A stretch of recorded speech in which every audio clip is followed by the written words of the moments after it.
In this video, we're going to talk more about the gradient vector. As a quick reminder, the directional derivative can be written as this, or it can be written as this. And in some of the early videos, we got to this stage here. And when we got to that stage, we realized that that this thing here can be written as the dot product of two vectors, 1, 2. Remember, the dot product in 3D is this times this, plus this times this, plus this times this. Well, if you look at these two vectors, this times this would give you this, and then you've got your plus. This times this would then give you this. So this thing here can be written as the dot product of two vectors, 1, 2. So I'm asking you to imagine this thing here as being a vector, It's kind of strange in that here you're talking about the change in the height, but yet I'm asking you to imagine it as a flat 2D vector. So let me try and elaborate on what I'm trying to say here. So hang on, going back to here. The partial derivative is you going along the parallel to the x-axis. So you've got your vertical sheet of paper here, and then where it intersects with the surface is this, and then the partial derivative with respect to y is this thing here. And when you evaluate it at p0, this point here, you in effect have a right angle triangle here, So this partial derivative is really talking about the change in the height, the change in f, or the change in the z direction. So the partial derivative, you're talking about the gradient or the change in the height, but yet I'm asking you to imagine it as a flat 2D vector, as a flat sheet of paper on the xy plane at a height of 0, z equals 0. What I'm trying to say here is that this thing here is talking about the change in the height, but yet I'm asking you to imagine it as a vector living on a 2D plane. It's kind of strange.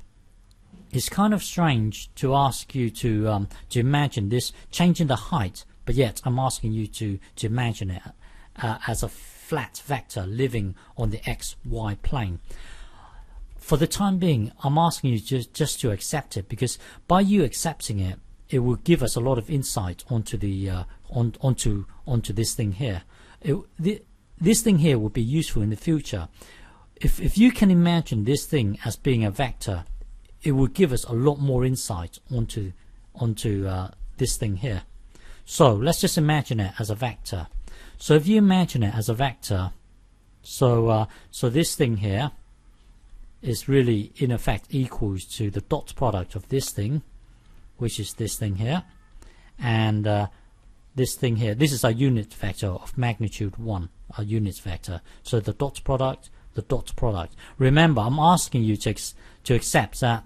I'm asking you to imagine this as being a flat 2D vector living on the xy plane. So this thing here is exactly the same as this. So this whole thing here is the same as this thing here. So in effect, you've got two vectors here.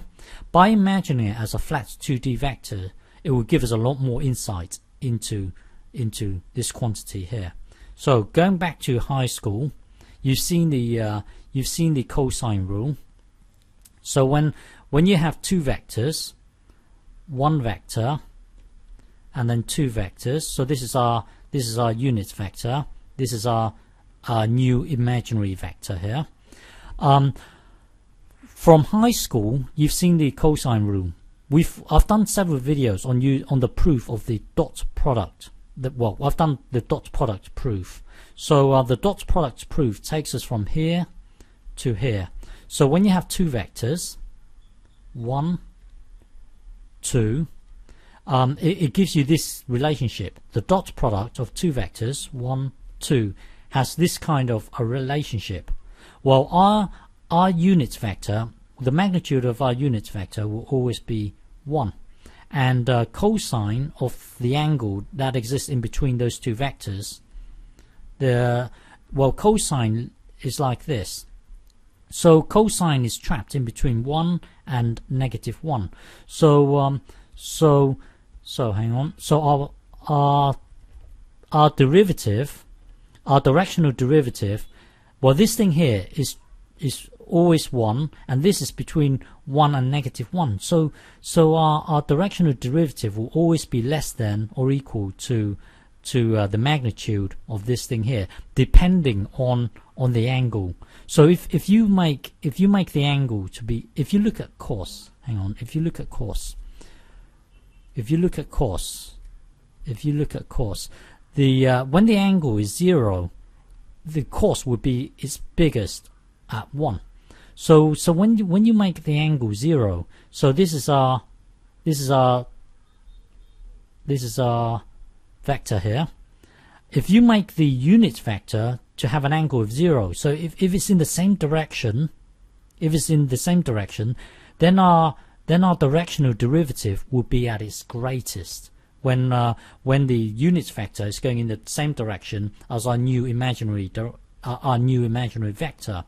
And then if you look at this thing here, when it's at pi, it would be -1.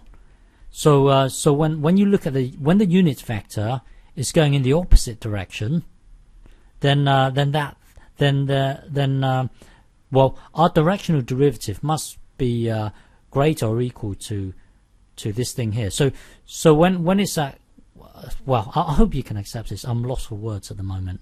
And when hang on, when it's, if you look at this block here, when it's at 90 degrees, hang on, so the 90 degrees is here, which is pi over 2.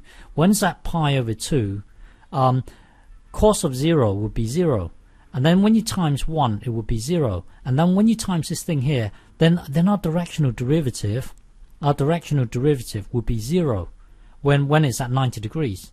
So when the unit, so when you've got your imaginary vector here, hang on, when you've got your imaginary vector here, and then when the unit vector is at 90 degrees, then our directional derivative will be 0. So let me elaborate more on this thing here. So hang on.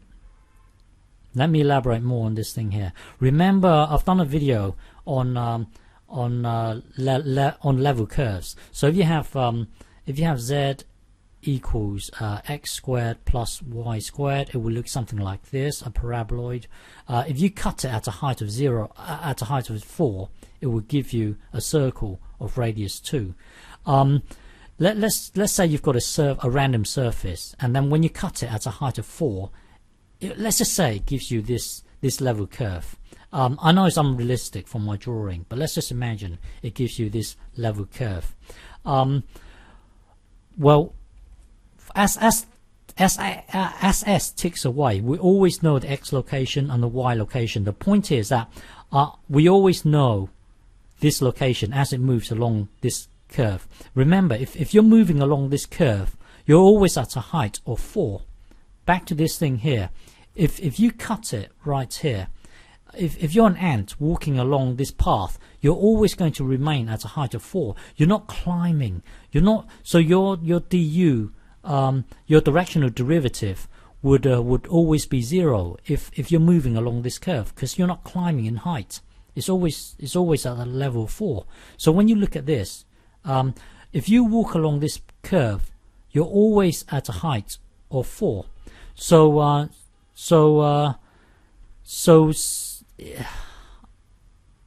will continue in the next video. I'm lost for words, sorry.